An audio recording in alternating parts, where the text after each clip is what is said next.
Hello friends, good evening. Welcome to my YouTube channel Lakshya the Guru academy. दोस्तों, हम लोग आज सेट थ्योरी पे बेस्ड क्वेश्चन करने जा रहे हैं। वो क्वेश्चन एक लेक्चर हो चुका ऑलरेडी, नंबर ऑफ प्रॉब्लम्स, और ऐसे क्वेश्चन जो आपके एग्जाम में मल्टीपल टाइम्स पूछे गए हैं। तो इसलिए इस लेक्चर को आप बिल्कुल केयरफुली देखिएगा, और जहाँ पे भी डाउट होता है आप कमेंट्स बॉक्स में अपने कमेंट्स जरूर आप जो है सेंड कर सकते हैं। चलिए सीधे क्वेश्चन लेते हैं। क्वेश्चन आपका है, two finite set have m and n elements। ठीक है, दो फाइनाइट सेट हैं जिसमें कितने एलिमेंट हैं? एक में m है, दूसरे में नंबर ऑफ एलिमेंट n है। Then the number of subset of first set is 112 more than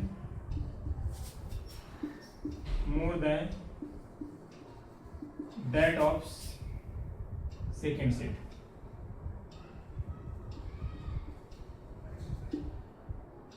then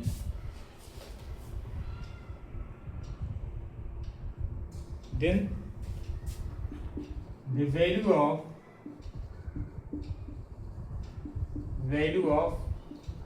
m and n are option A 4,6, option B 7,4, option C 4,7, option D none of this. ठीक है, तो ये question है आपका। ये भी question आपके एग्जाम में पूछा जा चुका है। क्वेश्चन को समझिए। पहले कह रहा है कि कोई दो सेट हैं जिसमें फर्स्ट सेट में m एलिमेंट हैं और जो सेकंड सेट है उसमें कितने एलिमेंट हैं? n एलिमेंट हैं। तो इसमें कह रहा है कि जो number of subset of first set is 112 more than that of second set. It mean suppose करो कि भाई सेट ए है, उसमें सेट ए में नंबर ऑफ एलिमेंट कितने हैं? m है। ठीक है, और सेट बी में कितने नंबर ऑफ एलिमेंट हैं? n है। तो नंबर ऑफ सबसेट की बात करेंगे, नंबर ऑफ सबसेट क्या हो जाएगा? 2 to power m in the set A. और number of subset in the set B की बात करेंगे तो क्या आ जाएगा?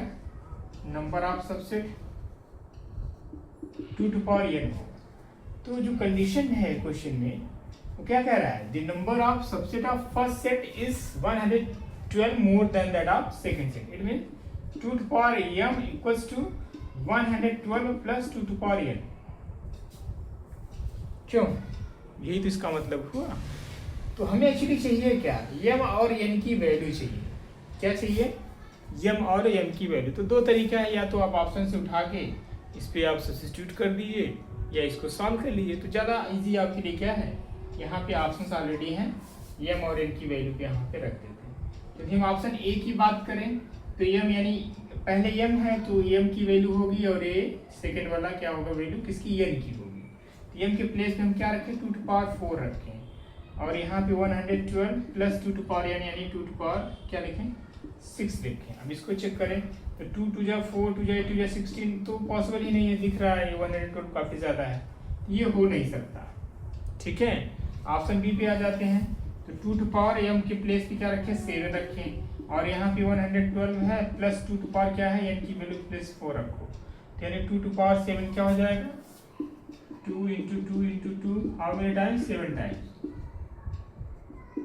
2 to the 4 to the 8 to the 16, 32, 64, 64 यानी 2 जा 4 to 8, 112, 128, और ये 112 है ही, और यहाँ पर आएगा 2 to the 4 to the 8 to the 16, 16 यानी 1 2 यानी 8, और ये आ जाएगा 128। तो यानी आपने यहाँ पे देखा 128 सेटिस्फाई कर रहा है हमारा इनकी वैल्यू। अच्छा देखिए, यहाँ पे और इसमें दोनों में कंफ्यूज मत होइएगा। मैंने बताया पहला जो सेट है ना, पहले वाले सेट में नंबर ऑफ एलिमेंट क्या है? m है। दूसरे सेट में क्या है? n है। तो इसको ध्यान में रखना कि जो पहला है डिजिट वो m की वैल्यू होगी, जो दूसरे नंबर पे है वो n की वैल्यू होगी। तो इसमें कंफ्यूज मत होइएगा, पता चला कि आप इसको हालांकि इनके प्लेस पे, यदि इनके प्लेस पे 4 करेंगे तो नहीं आएगा ऑप्शन, ठीक है, ऑप्शन बी ही करेक्ट आएगा। लेकिन 7 4 इसमें भी है, 4 7 इसमें भी, तो कंफ्यूज नहीं होना है। पहली वाली वैल्यू एम की वैल्यू होगी, दूसरी वाली एन की वैल्यू। एग्जाम में क्वेश्चन पूछा गया आई थिंक 2 बार, शायद केवीएस या इनवीएस में किसी न किसी एग्जाम में पूछा गया और 2 बार पूछा गया किसी किसी पेपर में, ठीक है, इसको ध्यान रखिए। क्या हुआ, टीजीटी बीजीटी भी आया है। ये क्वेश्चन नंबर क्या है, यानी इस क्वेश्चन का ऑप्शन नंबर 20 था राइट आंसर। अब सॉल्व करने की रही बात, तो आप इसको सॉल्व भी कर सकते हो, कोई बड़ी चीज नहीं है, सिंपल सी बात है। क्या करेंगे, इसको जो है 2 टू पावर n को आप लेफ्ट साइड में ट्रांसपोज करिए, यानी 2 to power n minus 2 to power n equals to 112, ठीक है। आप चाहो तो यहाँ पे कॉमन ले लो n, ठीक है, तो 2 टू पावर n कॉमन ले तो क्या है 2 to power m minus n minus 1। अब इसको देखिए 112 को क्या करना, इस तरीके से ब्रेक करिए कि इस फॉर्म का हो जाए, यानी 2 टू पावर n यानी समथिंग, ठीक है, और फिर 2 टू पावर, इसको आप ब्रेक करेंगे, है ना, पावर -1 टाइप की चीज। इसको हम लोग क्या लिख सकते हैं, यहाँ पे चाहो तो इसको हम लिख दें 2 टू पावर n, इसको तो वही रहने तो 2 टू पावर m माइनस 7। हालांकि इसकी जरूरत यहाँ पे है नहीं, सीधे ऑप्शन से करिए, कोई मतलब नहीं इतना कुछ करने के लिए, लेकिन वही मेंस भी है तो आप देख लो। 112 को ब्रेक कर दो आप, 2 टू पावर क्या लिख सकते हो, इसको 2 टू पावर 4 में कर दो, और यहाँ पे आ जाएगा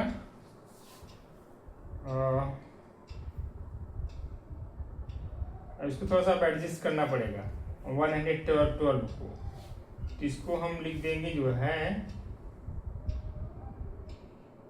यम आपका आएगा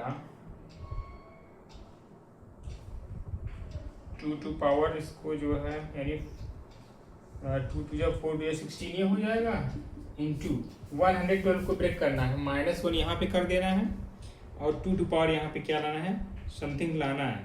तो इसको आप जो है यहाँ पे कर देंगे तो ये 16 से क्या हो जाएगा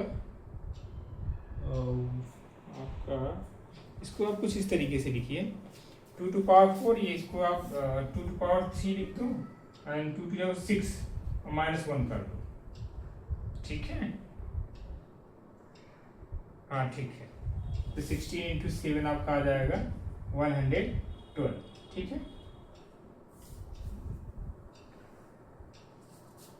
चलिए, तो अब यहाँ पे देखो n के प्लेस पे जब इसको आप इक्वेट करोगे, सीधे n की प्लेस पे क्या मिल गया है 4 मिल गया, n की प्लेस पे क्या मिल गया 4, और इसको जब इक्वेट कराओगे यहाँ पे, यानी m minus n equals to 3 हुआ, चीजें दिख रही कि नहीं, m माइनस इक्वल्स टू 3 हुआ, m की वैल्यू ऑलरेडी है 4 है, n की वैल्यू क्या आ जाएगा 7 आ जाएगा। इस तरीके से भी सॉल्व कर सकते हैं, लेकिन इतनी कुछ जरूरत नहीं है हेडेक लेने की, सीधे आप ऑप्शन से इसको जो है सॉल्व करेंगे, ठीक है।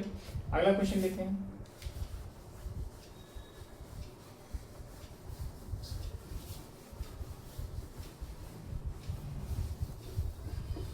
सेट 3 के बहुत ऐसे क्वेश्चन नहीं आते जो आप कर ना पाओ, बस थोड़े से फार्मूले एक दो जो कुछ है उसको याद रखिएगा और आप आसानी से कर सकते हैं, इसमें कोई बहुत बड़ी चीज नहीं। अगला क्वेश्चन लेते हैं,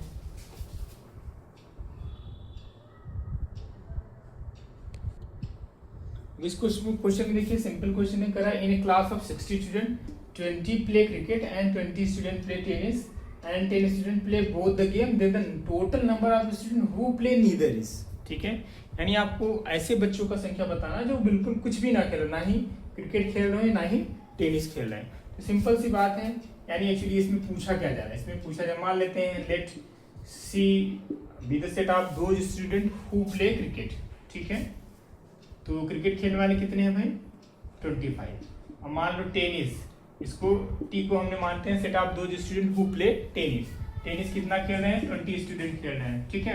हमें इसमें बताना है कि ऐसे स्टूडेंट बताइए जो ना ही क्रिकेट खेल रहे हो ना ही टेनिस खेल रहे हैं, तो यानी एन ऑफ क्या निकालना है C dash intersection T dash, ठीक है। तो अब डिमार्गन फार्मूला से इसको हम लोग लिख सकते हैं क्या, N of C union T dash, क्यों ऐसा लिख सकते हैं। इसको लिखने का मतलब हमने बताया जैसे एन ऑफ ए डैश है, ये क्या होगा यानी N of U minus N of E, ये तो फॉर्मूला बताया था, यानी यहाँ पे हो जाएगा N of U universal set minus N of C union T. ठीक है, तो सी यूनियन टी का फॉर्मूला एन ऑफ यू का मतलब total number of student class में, यानी टोटल कितने स्टूडेंट थे उस क्लास में, 60 थे। यानी यहाँ पे जो एन ऑफ यू की वैल्यू आएगी वो क्या आएगा, 60 आएगा। ठीक है, 60 यहाँ पे रख दीजिए, 60 minus N of C plus N of T minus N of C intersection T. ठीक है, एन ऑफ सी का मतलब क्या हुआ, number of student who play cricket. तो 60 माइनस क्रिकेट के में कितने लोग खेल रहे हैं भाई, 25 लोग, है ना।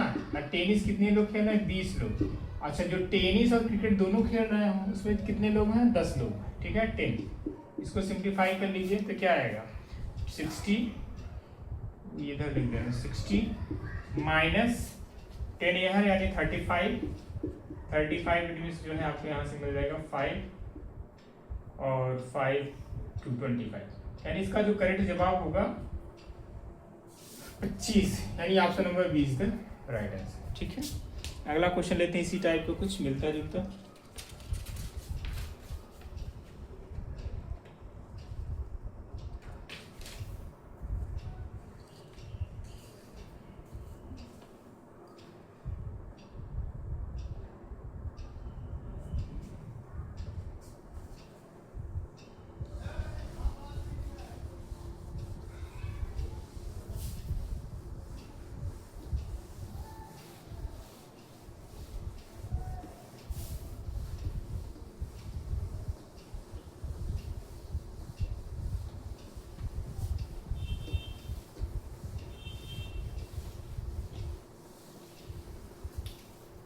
अगला क्वेश्चन है आपका,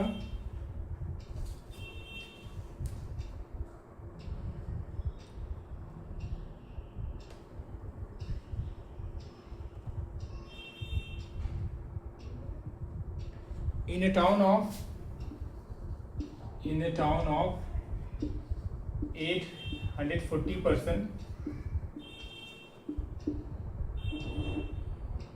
840 persons,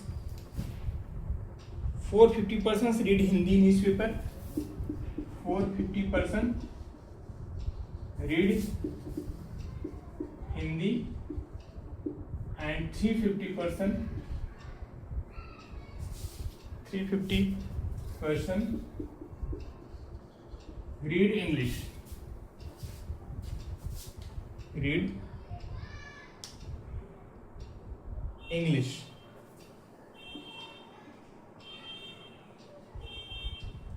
Read English. And 200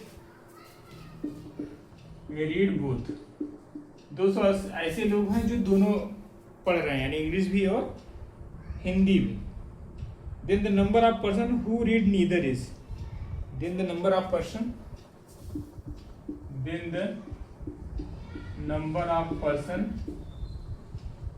who read neither is, यानी जो दोनों नहीं पढ़े। ठीक है, option A 420, option B 320, option 200, option D 49। तो वही काम यहाँ पे भी करेंगे। ठीक है, तो मान लेते हैं कोई set, let H be the set, number of those person who read Hindi newspaper, हालांकि न्यूज़पेपर मैंने लिखा नहीं, कोई बात नहीं। यानी एन ऑफ एच क्या हो जाएगा, हिंदी पढ़ने वाले 450, एन ऑफ इंग्लिश पढ़ने वाले कितना हो जाएंगे 350। अच्छा, हिंदी और इंग्लिश दोनों पढ़ने वालों की संख्या क्या है, N of H intersection E, वो है आपका 200। और हमें निकालना क्या, number of person who read neither is, यानी जो है एन ऑफ हमें निकालना है H dash intersection E dash. ठीक है, तो इसका मतलब ही हमने क्या लिखा, यानी इसको आप लिख सकते हो एच यूनियन ई डैश, इसको आप लिख सकते हो N of U minus N of H union E. ठीक है भाई, इसका फॉर्मूला अप्लाई करेंगे तो क्या आएगा, एन ऑफ यू की वैल्यू रख दो सीधे, एन ऑफ यानी उस टाउन में कितने लोग थे 840 थे, माइनस डायरेक्ट आप मैं लिख रहा हूँ एन ऑफ एच, चलिए स्टेप और लिख दो, N of H plus N of E minus N of H intersection E. ठीक है भाई, 840, इसको सब 10 कैलकुलेशन है और कुछ नहीं यहाँ पे।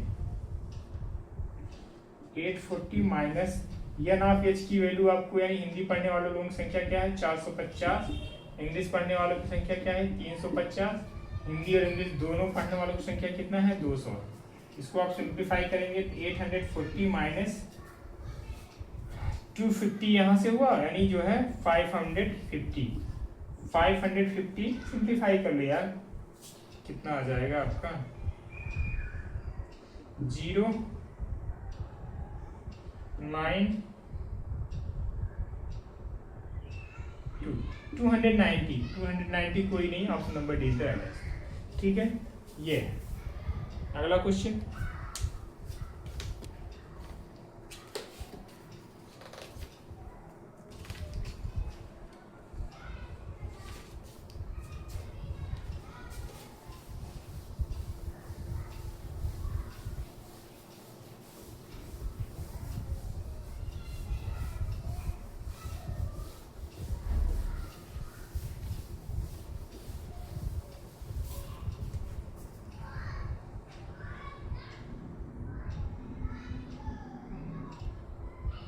इस क्वेश्चन को देखिए, अच्छा क्वेश्चन है। करा survey shows that 63% of the people watch a news channel whereas 76% watch another channel. If X% of the people watch both the channel, then the these relation.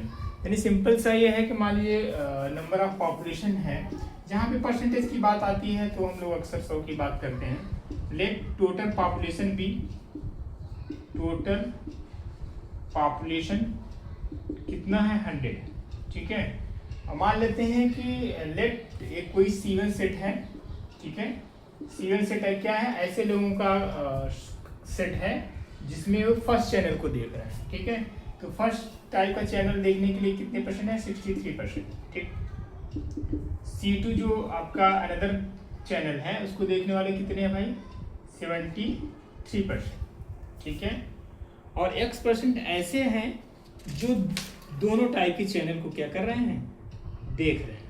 ठीक है, जिसमें जो है दोनों टाइप के चैनल को देख रहे हैं, यानी एन ऑफ C1 और इंटरसेक्शन C2 X%। ठीक है, ये चीजें आपके पास गिवन है। फिर रिलेशन पूछ रहा है, तो यहाँ पे यदि हम फाइंड आउट करें N of C1 union C2 तो क्या मिलने वाला है, N of C1 plus N of C2 minus N of C1 intersection C2।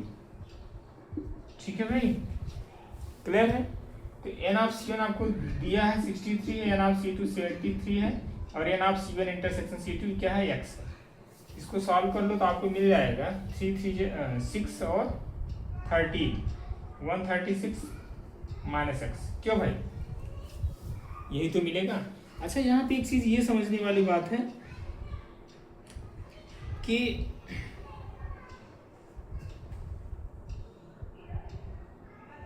यहाँ पे इसको ध्यान रखें 76 है, 73 नहीं 76 है। 76 का होने का मतलब ये 9 हो जाएगा, 139 है। अब यहाँ पे ये समझने वाली बात है कि जो एन ऑफ C1 होगा ना वो क्या होगा, ऑलवेज लेस देन और equal to N of C1 union C2। ठीक है, N of C1 union C2 क्या होगा, लेस देन 100 होगा। ऑब्वियसली बात है, टोटल पॉपुलेशन क्या है, सही तो हमने माना है, क्लियर है। अच्छा, यही बात C2 पे भी लागू होती है ना। अच्छा, एन ऑफ C1 है क्या, एन ऑफ C1 की वैल्यू है ये 63, यानी 63 is less than N of C1 union C2 आपने फाइंड आउट कर लिया।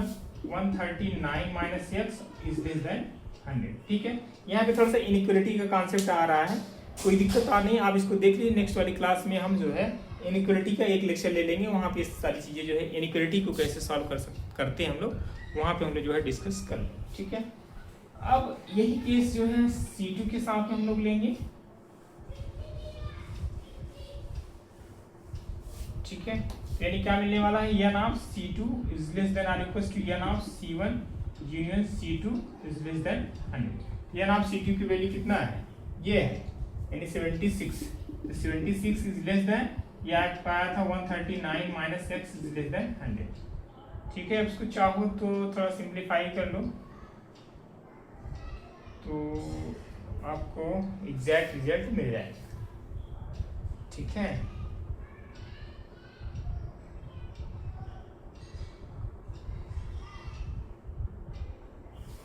यहाँ पे इसको आप जो है सिंप्लीफाई क्या है तो दिख ही रहा है ना, चीजें यहाँ पे दोनों में है, तो इसकी जो रिजल्ट, इसका जो आंसर आएगा वो आपका किसके किसके बीच में आएगा, एक्स। अच्छा, एक्स का निकालना है, एक्स की जो है यहाँ पे हमें वैल्यू निकालना और देखना है कि एक्स जो है हमारा किस रेंज में जो है लाई कर रहा है।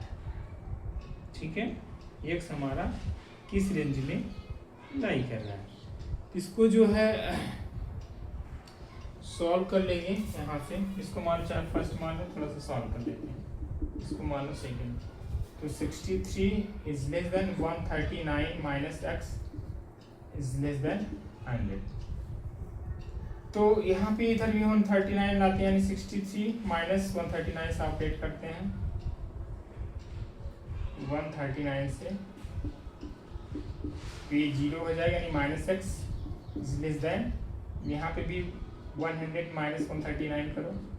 ठीक, मैंने क्या किया 139 से सब्ट्रैक्ट कर दिया दोनों तरफ, यहाँ पे भी होगा। इसको दो तरीका आप करने का जो एक्चुअल में प्रोसेस ये होता है, आप एक बार इसको इस तरीके से सॉल्व करना होता है। 63 is less than 139 minus x, इसको लो, फिर 139, इसका प्रॉपर मेथड है इनइक्वालिटी का सॉल्व करने का ये। ठीक है, यहाँ से एक्स की वैल्यू निकालो, तो ये आ जाएगा आपका 63 minus 139 is less than minus x. तो ये आपको मिलेगा, इसको सब्ट्रैक्ट करेंगे तो आपको क्या मिलेगा, 6 हो जाएगा ये, और ये 76 आएगा, minus 76 is less than or equal to minus x. तो माइनस से मल्टीप्लाई करते हैं तो क्या इक्वलिटी चेंज हो जाती है, यानी एक्स इज लेस है, तो यहाँ पे क्या आ जाएगा, ग्रेटर देन 76 आ जाएगा। ठीक, अब यहाँ पे भी देख लो, सॉल्व कर लो, तो ये क्या मिलने वाला है, minus x is less than equal to 100 यानी 1 माइनस 39। ठीक है, तो minus x is less than 139 यानी माइनस 39 आएगा, और इसको भी सॉल्व करोगे तो क्या आएगा, यानी 30 निगेटिव से मल्टीप्लाई करेंगे तो क्या जाएगा, एक्स इज लेस देन है तो क्या जाएगा, ग्रेटर देन 39। ठीक है, एक्स इज ग्रेटर देन 39। यहाँ पे जो एक्स की वैल्यू है क्या, 39 और 76 के बीच में आ रहा है। ठीक है, क्या रहा है, x9 जो आ रहा है, यानी 39 is less than equal to x is less than 76। एक रिलेशन तो ये मिला। ठीक है, अब यही काम हम इसके लिए भी करें, जो सेकंड आपका इक्वेशन मैंने लिखा है, इसके लिए इसको मैं रिमूव कर दे रहा हूँ। इनइक्वालिटी थोड़ी सी दिक्कत होगी, तभी नेक्स्ट क्लास में हम करेंगे। ठीक है, तो आपका ये जो थोड़ा बहुत डाउट आ रहा होगा क्लियर हो जाएगा। इसके लिए सॉल्व करते वही चीज, 76 is less than 139 minus x is less than 100। तो यहाँ भी दो केस अलग अलग ले लो, 139 minus x and 139 minus x is less than 100। ठीक, तो 76 minus 139 is less than minus x, इसको आप सिंप्लीफाई करेंगे तो आएगा 363 minus is less than or equal to minus x, minus से मल्टीप्लाई करेंगे तो इनइक्वालिटी चेंज हो जाएगी, 63 greater than equal to x. इसको क्या लिख सकते हैं, एक्स इज लेस देन 63। ठीक, इसको यहाँ पे सॉल्व करिए इसकी वैल्यू को, तो यानी minus x is less than or equal to 100 minus 139 minus x is less than, ये आपका आ जाएगा माइनस 39 और नेगेटिव से मल्टीप्लाई करेंगे, x is greater than or equal to 39। यहाँ पे जो x की वैल्यू आई वो क्या आ रहा है, 39, यानी 39 is less than or equal to x is less than 63। तो अब यहाँ पे देखना क्या है, x की जो वैल्यू क्या 39 से और 63 दोनों में कॉमन क्या है, यही तो है 39 से 63, यही इसका जो है करेक्ट आंसर हो जाएगा, यानी option number C is the right answer. ठीक है, आई थिंक आपको चीजें समझ में आ गई होंगी। ठीक है, चलिए नेक्स्ट क्वेश्चन लेते हैं हम लोग।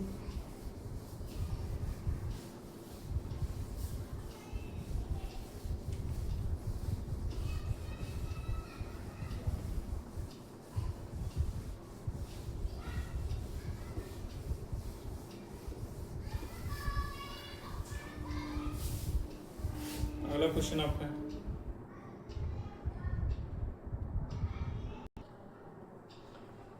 इस क्वेश्चन को देखिए, कह रहा है कि if set A equals to in ordered pair x, y such that x square plus y square equals to 25 and B x, y such that x square plus 9y square equal to 144, then A intersection B। अब इन दोनों set में क्या पूछ रहा है, intersection पूछ रहा है कि इंटरसेक्शन B होगा क्या।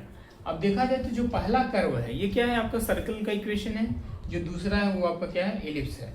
तो इन दोनों का जो है इंटरसेक्शन पूछ रहा है, यानी दोनों कर्व जो है कितने पॉइंट पे, यानी कहाँ, यानी नंबर ऑफ पॉइंट्स क्या होगा, यानी कितने जगह कट करेंगे दूसरे को, वही तो होगा इंटरसेक्शन पॉइंट।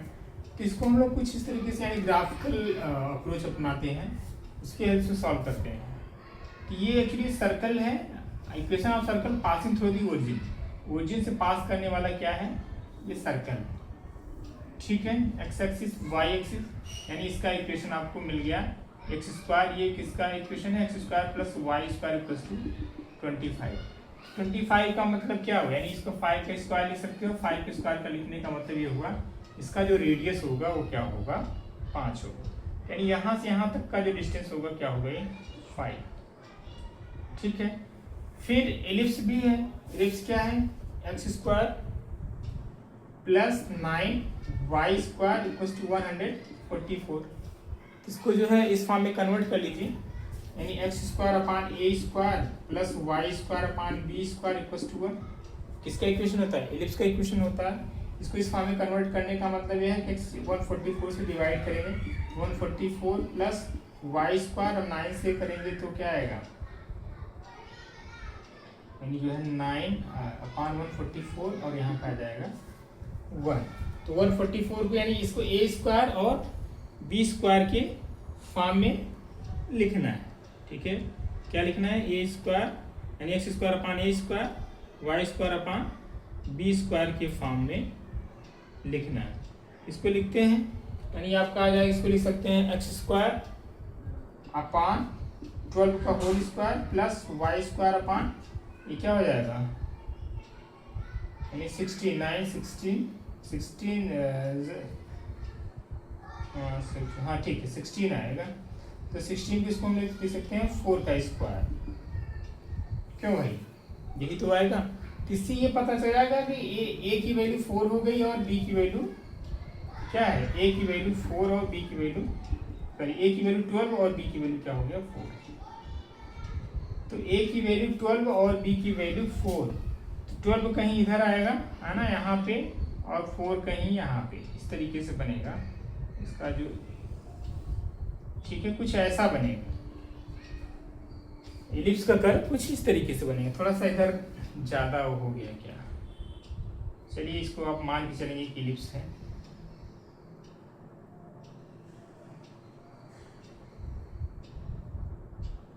ठीक है, अब यहाँ पे देखिए एक पॉइंट ये है, दूसरा पॉइंट ये कट कर रहा है, तीसरा पॉइंट ये कट कर रहा है, चौथा पॉइंट ये।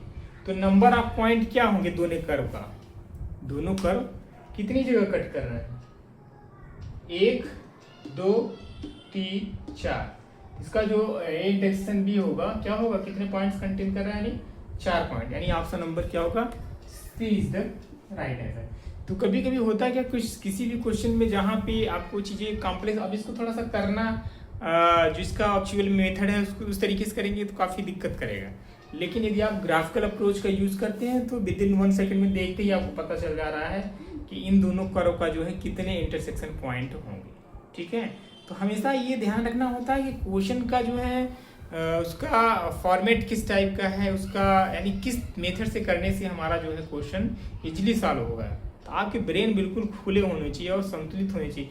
एग्जाम टाइम होता है कि इतना प्रेशर होता है एग्जाम का कि आदमी सोच ही नहीं पाता, वही स्ट्रेट फॉरवर्ड मेथड यूज करता है। हाँ ठीक है, ये सेट है तो उसमें कुछ न कुछ एलिमेंट होंगे, चलो एलिमेंट को फाइंड आउट करते हैं, बी सेट है उसको भी ले लो, तो फिर कॉमन देखते हैं कौन दोनों में कॉमन होगा। तो ये हर जगह यही अप्रोच नहीं यूज करना है, हमें क्वेश्चन के फॉर्मेट को देखना है, उसका जो है किस टाइप का उसका नेचर है क्वेश्चन का, उसी के रिगार्डिंग हम चीज़ों को करते हैं।